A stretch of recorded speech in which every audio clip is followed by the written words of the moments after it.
বন্ধুরা, আজ পর্যন্ত হয়তো আপনারা চুরি ডাকাতি সম্পর্কিত অনেক সিনেমায় দেখেছেন, যেগুলোতে চোর ডাকাতদের চলন্ত ট্রেন থেকে টাকা বা মূল্যবান জিনিসপত্র লুট করতে দেখা যায়।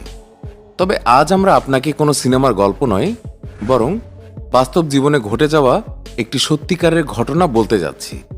আজ আমরা আপনাকে ইতিহাসে সংঘটিত এমন এক ট্রেন ডাকাতি সম্পর্কে বলবো, যা এখন পর্যন্ত ফিল্মি স্টাইলে হওয়া সবচেয়ে বড় ট্রেন ডাকাতি ছিল। কিন্তু আশ্চর্যের বিষয় ছিল, কোনো রকম অস্ত্র ছাড়াই শুধুমাত্র একটি লোহার রডের সাহায্যে এই ডাকাতিটি করা হয়েছিল। তাহলে চলুন জেনে নেওয়া যাক যে কিভাবে মাত্র 15 জন লোক মিলে একটি চলন্ত ট্রেন থেকে মাত্র 15 মিনিটে 300 কোটি টাকা লুট করল। কিভাবে হলো বিশ্বের সেই লুট, যার কোনো ক্লু খুঁজে পাওয়া যায়নি। পুরো ঘটনাটি জানতে আমাদের সাথেই থাকুন। তাহলে চলুন শুরু করি। বন্ধুরা, ব্রিটেনে রয়্যাল মেইল নামে একটি ডাক বহনকারী ট্রেন ছিল, যেটি 1963 সালের 7 অগস্ট সন্ধ্যা 7টায় গ্লাসগো থেকে লন্ডনের উদ্দেশ্যে রওনা হয়েছিল। যেটিতে 72 জন পোস্ট অফিসের কর্মচারী উপস্থিত ছিলেন, যারা ট্রেনের ভিতরেই চিঠিপত্র এবং পার্সেল গুছিয়ে রাখার কাজ করতেন। ট্রেনটি প্রায় 12 ঘন্টা পর সকালে লন্ডনে পৌঁছানোর কথা ছিল। এই ট্রেনটিতে মোট 12টি বগি ছিল, আর ইঞ্জিনের ঠিক পেছনে ছিল HVP অর্থাৎ হাই ভ্যালু প্যাকেজেস কোচ, যেখানে ছিল প্রায় 300 মিলিয়ন পাউন্ড অর্থাৎ আজকের হিসাবে প্রায় 300 কোটি টাকা। কিন্তু এই টাকাগুলো লুট করার পরিকল্পনা ডাকাতের দল 1 মাস আগে থেকেই শুরু করে দিয়েছিল। কেননা ডাকাত দল ট্রেনের স্টাফ মেম্বারদের কাছ থেকে গোপন তথ্য পেয়েছিল যে রয়্যাল মেইল ট্রেনে প্রচুর অর্থ লন্ডনে যাচ্ছে। প্ল্যানিং করা হয়েছিল যে পথে ট্রেনটি থামিয়ে টাকাগুলো লুট করা হবে, আর ডাকাতেরা ঠিক তাই করেছিল। ডাকাতরা অত্যন্ত ধূর্ততার সাথে এই ডাকাতিটি করেছিল। কিন্তু আশ্চর্যের বিষয় ছিল, এই ডাকাতিতে ডাকাতরা কোনো অস্ত্র ব্যবহার করেননি। শুধুমাত্র একটি লোহার রডের সাহায্যে তারা চলন্ত ট্রেন থেকে 128টি নোট ভর্তি বাক্স চুরি করেছিল। আপনাদের জানিয়ে দিই যে গর্ডন গুডি, বাস্টার এডওয়ার্ড এবং ব্রুস রেনল্ড এই পুরো ডাকাতির মাস্টার মাইন্ড ছিলেন। এরা 3 জন ডাকাত হলেও এর আগে এদের ট্রেন ডাকাতির কোনো অভিজ্ঞতা ছিল না। তাই তারা ব্রিটেনের আরও 3 জন বিখ্যাত অপরাধীকে তাদের দলে যোগ করেন, যারা ট্রেন ডাকাতিতে এক্সপার্ট ছিলেন। এছাড়া ট্রেন সম্পর্কে খুঁটিনাটি বিষয়গুলি জানা একজন সাবেক চালককেও এই ডাকাতির অংশ বানানো হয়েছিল। তাছাড়া কর্ডরে নামে একজন টেকনিশিয়ানও এই ডাকাতির সঙ্গে জড়িত ছিলেন। তার কাজ ছিল রেলওয়ে সিগন্যাল নষ্ট করা। সব মিলিয়ে 15 জন এক্সপার্ট লোকদের একটি দল এই ডাকাতির জন্য প্রস্তুত করা হয়েছিল। এরপর প্ল্যানিং মোতাবেক সেই ডাকাতের দলটি ট্রেনটিকে লুট করার জন্য লন্ডন পৌঁছানোর কয়েক ঘন্টা আগে রাস্তাতে থাকা একটি ট্রাফিক সিগন্যালে পৌঁছে যায়। তারপর তারা চালাকির সাথে একটি কাপড়ের টুকরো দিয়ে সিগন্যালের সবুজ আলো ঢেকে দেয়।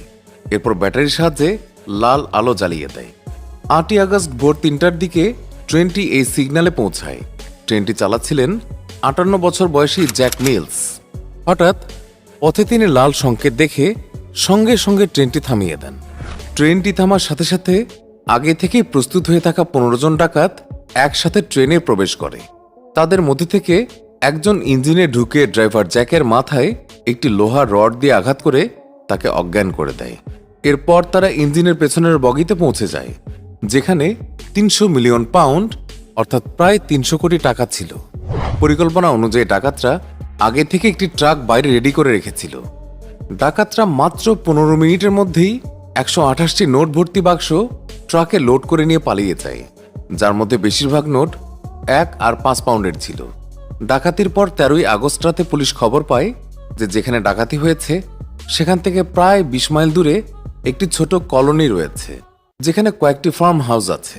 সেখান থেকে এক ব্যক্তি থানায় ফোন করে বলে যে কয়েকদিন ধরে আমাদের এলাকায় প্রচুর যানবাহন চলাচল করছে, সেই সাথে নতুন নতুন লোকজনকেও এলাকায় আসতে দেখা যাচ্ছে।